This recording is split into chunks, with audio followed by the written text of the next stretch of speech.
Deuxième message, j'ai vu un crash d'un appareil volant, mais ceci à la couleur des militaires. Mais le grave, ce qui est grave, c'est que c'est tombé dans un endroit où les gens habitent. Ça a fait le crash, j'ai vu la façon que c'est entré. Les flammes ont commencé j'ai remarqué, quand ça s'approchait du sol, il y avait les flammes qui sortaient sur ça comme ça. Et puis, mais c'est arrivé dans une zone où on habite. C'est ça, que Dieu préserve des vies de ces personnes qui sont là-bas au sol. Là-bas. Je ne sais pas dans quelle zone ça se trouve. Vous savez, on a tellement de choses à faire. Quand je vois comme ça, les gardes juste, ils vont, ils gardent. Je n'ai pas le temps de prier pour ça, pour savoir de quoi où exactement c'est pour. Sinon, j'ai passé le temps là, je peux dire, c'est où exactement, Mais le signe, c'est que c'est l'avion militaire, donc, parce que c'est la couleur des militaires que j'ai vu. Mais je ne sais pas quel pays où ceci se trouve pour l'instant.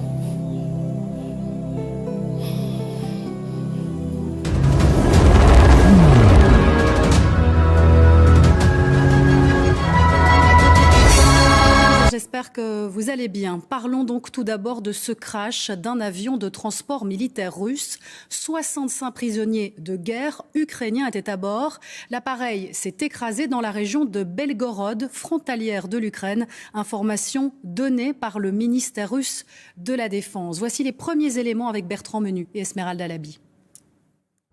L'image circule sur les réseaux sociaux. Elle montre un appareil chuté, presque à pic, avant une grosse collision, accompagné de flammes et de fumée noire.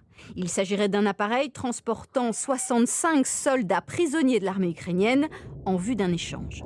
Le porte-parole du Kremlin n'a pas fait de commentaires, mais plusieurs députés russes ont commenté l'accident.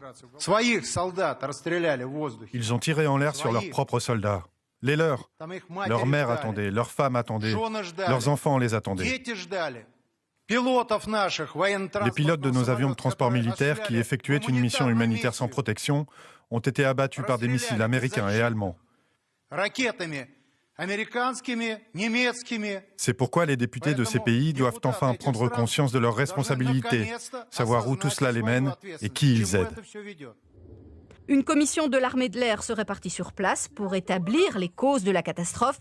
La région, en tout cas, est régulièrement visée par des tirs de missiles et de drones ukrainiens du fait de sa proximité avec la frontière. Et l'Ukraine a déjà abattu par le passé des appareils russes. Mais concernant ce crash, Kiev n'a pas encore réagi. Oui, quant au bilan de ce crash, il n'y aurait aucun survivant. Ces images diffusées sur les réseaux sociaux montrent l'engin tombé du ciel, puis une énorme boule de feu lorsque l'appareil sur le sol s'écrase. Non loin de Belgorod, ville frontalière à l'Ukraine, tous les passagers sont morts. Selon les autorités russes, cet avion militaire transportait à son bord 74 passagers, dont 65 anciens militaires ukrainiens, faits prisonniers de guerre. D'après la Russie, ces anciens militaires ukrainiens étaient transportés en vue d'un échange de prisonniers. Des législateurs russes accusent Kiev d'avoir abattu l'avion.